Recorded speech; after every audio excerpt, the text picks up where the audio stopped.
खातून गाँव में हनीफ।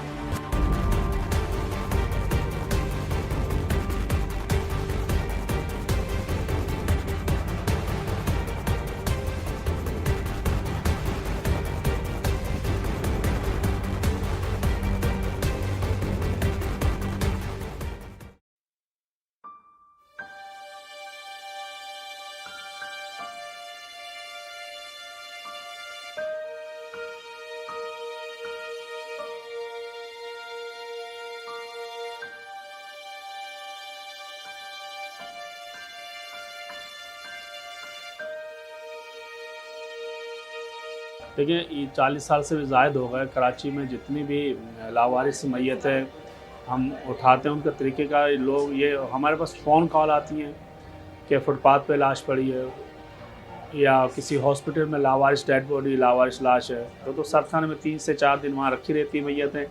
वहाँ शनाख्त के बाद अगर शनाख्त होती है और वो आ जाती तो ठीक है, बस सूरत दीगर जो है फिर हम इनके वहाँ पे गुस्ल कफन करते हैं इस्लामी तरीके से। फिर हमारे वहाँ के एम्बुलेंस में जो है जो कब्रिस्तान की हमारी मैयत गाड़ियाँ एक अलग बनाई हुई हैं हमारी, तो उसके ज़रिए उसको कब्रिस्तान ले जाया जाता है और वहाँ पे जो है फिर हमारे अपने गोरकन है, वहाँ इनकी नमाज जनाजा होती है इस्लामी तरीके से, फिर इनकी वहाँ तस्वीर होती है और फिर हम उसके ऊपर एक कब्र नंबर भी लगा देते हैं कि अगर उनकी शनाख्त नहीं हुई होती, जब तक नहीं पता चला होता है हमें, तो कब्र के ऊपर एक कब्र नंबर लिखते हैं हम, उसकी तख्ती लगाते हैं।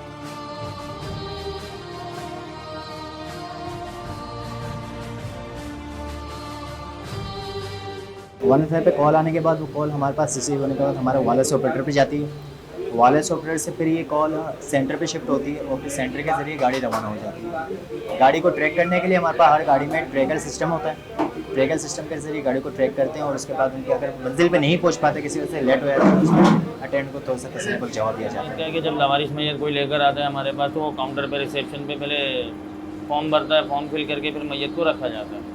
जब मैयत रख दी जाती है उसके बाद फिर हम यहाँ लाते हैं बायोमेट्रिक के लिए। बायोमेट्रिक का सिस्टम है हमारे पास, मैयत के फिंगरप्रिंट्स लिए जाते हैं, फिर उसे नादरा तक गरसाल किया जाता है। वहाँ से हमारे पास जवाब आता है कि किस ख़ानदान से, क्या नाम है, क्या वल्दियत है। फिर हम उसके एड्रेस तक पहुँचते हैं, वो पाकिस्तान के किसी भी कोने में हो। वैसे हमें पहले हम 3 दिन रखा करते थे मैयतों को और अभी भी हमारे पास हकीकी टाइम 3 दिन का ही है, क्योंकि अगर इससे ज़्यादा जाते हैं तो मैनेज करना थोड़ा मुश्किल हो जाता है। क्योंकि अब लोगों की आसानी के लिए ये बायोमेट्रिक सिस्टम लगा हुआ है, तो इसलिए हम इसका टाइम पीरियड बढ़ा दिया, 7 दिन पे कर दिया है। क्योंकि अब जब फिंगरप्रिंट सेंड करते हैं तो कभी 24 घंटे, कम से कम 24 घंटे में नादरा से जवाब आता है। घर वाले बाज़ औक़ात कह रहे होते हैं कि ये हमारी मैयत नहीं है, हालांकि हमारे पास तो फिंगरप्रिंट से होता है। वो इसलिए कह रहे होते हैं कि मरने के बाद बंदे के चेहरे में काफ़ी फ़र्क हो जाता है, चेहरा काला पड़ जाता है, मैयत सूख जाती है, तो इसलिए फिर हम उन्हें समझाते हैं डिटेल से कि हमने फिंगरप्रिंट किए थे और उसके थ्रू आप तक ये इतला पहुँची है, तो ये 100% श्योर है कि ये मैयत आपकी है। किसी के सर नहीं, किसी के हाथ नहीं, पैर नहीं, तकरीबन नहीं भी तो 40-50, कभी 100। ये कफन में जो है ना अतर वगैरह, सुरमा हुआ, कापूर हुआ, ये अब जैसे बॉडी जो ख़राब है उसको रुई वगैरह लगा के उसको बैंडेज करके तमाम जो है ना ये करके करता हूँ। वो देखो मसला ये है कि वो हीरोइन चीकी भी होती है, बहुत से मार के ही फेंक देते हैं। मैयतें कोई अच्छी होती हैं, कोई बहुत ख़राब होती हैं, गली हुई, सड़ी हुई, लाखों के हिसाब से कीड़े पड़े होते हैं उसके अंदर, पर वो तो उठानी है हमें।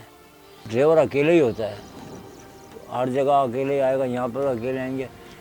फिर ये जब वहाँ से हम निकलेंगे तो वहाँ से हमारे ऑफिस वाले इनको फ़ोन कर देंगे, नदीम भाई आप पहुँच जाओ, गाड़ी आ रही है, मैयत लेके आ रही है। हम आज इधर बैठे होते हैं, उधर उठा के कब्र पर रख के नमाज जनाजा करते हैं। नमाज जनाजा करने के बाद ये दफना देते हैं। यहाँ पे हर किस्म के मैयत आते हैं, क्रिश्चियन भी यहाँ दफन हैं, जापानी भी हैं, चाइनीज़ भी हैं, गैर मुस्लिम भी हैं। यहाँ हर किस्म के मैयत आते हैं। जो यहाँ नंबर मिट जाते हैं, लोग आते हैं जो नंबर मिटे हुए होते हैं, वो दुआ करके चले जाते हैं। अगर उनको चाहिए तो वहाँ रिकॉर्ड पर देखते हैं, वहाँ सोहराबकोट में रिकॉर्ड होता है, उस रिकॉर्ड के हिसाब से ही पता चल जाता है। जिसका हमें नहीं पता होता उसको तो हम इस्लामी तरीके से उसको मुसलमान समझ के दफनाते हैं, और अगर किसी का हमें पहले से पता चल जाता है कि ये किसी और मज़ाहिब से तरीके से फिर उनकी हम तदफीन करते हैं। मैयतें आने का रेशो तो ज़्यादा है, तदफीन का जो रेशो है हमारे पास लावारिस मैयतें तदफीन का जो हम अपने कब्रिस्तान में दफनाते हैं वो काफ़ी कम हुआ है जब से बायोमेट्रिक सिस्टम हुआ है और दूसरा की तलाश होने, लवाकिन की तलाश होने लगी है। तो पहले तो ये तकरीबन 10 से 12 का था डेली की, 250-300 मैयतें हम लावारिस दफनाते थे। अब ये उससे कम हो गया, अभी 200 से भी कम हो गया, अब ये 200 से भी नीचे आ गया है जो हम पूरे महीने में दफनाते हैं। कुछ लवाकिन जब उनकी शनाख्त करते हैं वो और उन्हें पता चलता है कि हम उनकी तदफीन कर चुके हैं, तो फिर वो कब्र पे जाते हैं, उसके बाद फिर वापस आते हैं कि हमने कब्र तो देख ली है। कुछ लोग लवाकिन ऐसे होते हैं कि नहीं, वो कहते हैं हमें जो ना अपने आबाई कब्रिस्तान में ले जाना है, तो फिर उसकी एक कानूनी कार्रवाई है जो डिस्ट्रिक्ट मजिस्ट्रेट भी करता है, और फिर इलाके थाने के मौजूदगी में जो फिर हमारे गोरकन उस कब्र में से मैयत को निकाल के मैयत को बॉक्स में पैक करके फिर उसको जहाँ भी वो ले जानी होती है उनको वहाँ एम्बुलेंस के ज़रिए फिर हम उनको भिजवा देते हैं। हमारे पास जो अभी रिकॉर्ड चल रहा है वो 90,000 से ऊपर की जो है वो सीरियल नंबर चल रही है, लेकिन ये सीरियल नंबर 80 की दहाई से शुरू हुआ है। इससे पहले के जो सीरियल नंबर थे वो सिर्फ डेट से चलते थे, उसमें सीरियल नंबर नहीं होती थी, तो उसमें भी हज़ारों के करीब तदफीन जो है वो हो चुकी है। बायोमेट्रिक्स के ज़रिए जो तदफीन शनाख्त का जो अमल है उससे ये फ़ायदा हुआ है कि पहले हम 50% या उससे कम जो है वो गुरसा को तलाश कर पाते थे, लेकिन अब जो है वो तकरीबन हम 70% तक जो है वो गुरसा को तलाश कर लेते हैं। बल्कि अब तो जिंदा पे भी हमें नादरा ने इजाज़त दे दी है कि जो जिंदा लावारिस हमारे पास सैकड़ों की तादाद में पड़े हुए हैं, आप उनको भी चेक कर लिया करें, जो बुरी हालत में आते हैं, जिनको अस्पताल में दाखिला नहीं मिलता। गवर्नमेंट को हमने 3 साल पहले एक दरख्वास्त दी, जो कि गवर्नमेंट ने जो है वो रेवेन्यू डिपार्टमेंट ने डिस्ट्रिक्ट वेस्ट को फॉरवर्ड कर दी है। उनके यहाँ से हमें इंतज़ार है कि हमें वो 10 एकड़ की ज़मीन देंगे ताकि जो है वो हम अपना कब्रिस्तान किसी और जगह शिफ्ट कर दें, क्योंकि दोनों जगह फिल हो गया। अब पाकिस्तान में हर 1-2 साल के बाद बड़ा डिज़ास्टर आ जाता है, उसमें लावारिस जो कुदरती जो आफात होती हैं उसमें लावारिस लाशें बढ़ जाती हैं, क्योंकि फौरी तौर पे शनाख्त नहीं होती। और हमारे जो कोल्ड स्टोरेजेस हैं उनकी कैपेसिटी हम 200 से ज़्यादा मैक्सिमम भी हम रख लें, कराची की सारे सर्द खाने अगर मिला भी लें तो हम 300 से ज़्यादा लाशें जो हैं वो नहीं रख पाते। उज़्बेक टेररिस्ट थे जिन्होंने कराची एयरपोर्ट पे हमला किया था, तो कोर्ट ने जो है वो हमने तकरीबन 5 या 6 लोग थे, हमने उनको तदफीन कर दी थी। फिर जो है वो उज़्बेक कोर्ट ने जो है वो इनको निकाल के उनका पोस्टमार्टम करने का ऑर्डर दिया, तो हमने तकरीबन इन 6 आदमियों को निकालने के लिए 20 कब्रें खोदनी पड़ी, फिर भी हम जो है उनको नहीं ढूंढ पाए। फिर जो है वो पुलिस सर्जन ने कोई ना कोई रास्ता निकाला और उन्होंने अपने तरीके से कर लिया। हमें इसमें परेशानी हुई थी, और अभी हमने सोचा भी है कि हम इन मैयतों को भी टैग लगाएं अंदर, ताकि इनके अंगूठे पे या पाँव पे जो है वो टैग हो, ताकि उस पर वो नंबर और उसका डेट लिखी भी हो। ये ऊपर से टैग ख़त्म हो जाते हैं, अगर हम कोई अच्छी चीज़ लगाते हैं वो चोरी हो जाती है। तो ये हमारे पास जो कब्र मैयत पेटियाँ बनाते हैं तो उसके पीसीस बचे हुए होते हैं, तो वही हम लगा देते हैं, उसके ऊपर नंबर लिख देते हैं। अनआइडेंटिफाइड बॉडी है जिसको चेहरे से शनाख्त नहीं किया जा सकता, तो फिर उसको फिंगरप्रिंट सबसे पहले होता है।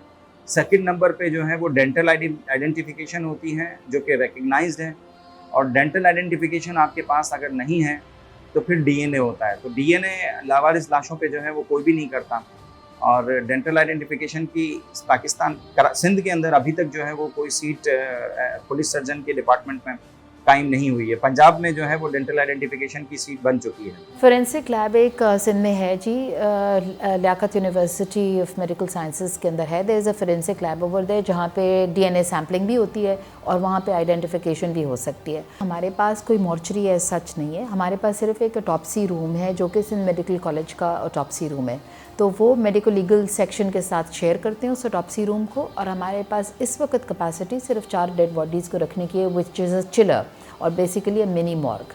लेकिन हम इन द प्रोसेस हम एक बना रहे हैं मॉर्ग, जिसमें कि हम 16 डेड बॉडीज़ को एक साथ रख सकेंगे।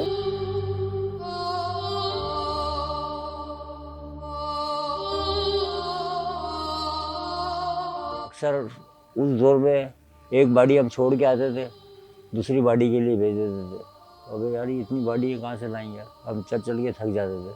हम जाते थे ना तो बोलते हेदी वाले आ गए, बनाओ मुर्गा इसको, एक कोई इधर से मार रहा है कोई उधर से मार रहा है, और क्या करें मजबूर, बॉडी तो उठानी है। मगज निकला हुआ उसको हाथ से जमा करके लपेट के थैली के अंदर, उसके साथ अगले टुकड़े अलग हुए पड़े। अगर गर्दन नहीं मिली है तो उसकी गर्दन को ढूंढता हूँ कि भाई इसकी गर्दन कहाँ मिली।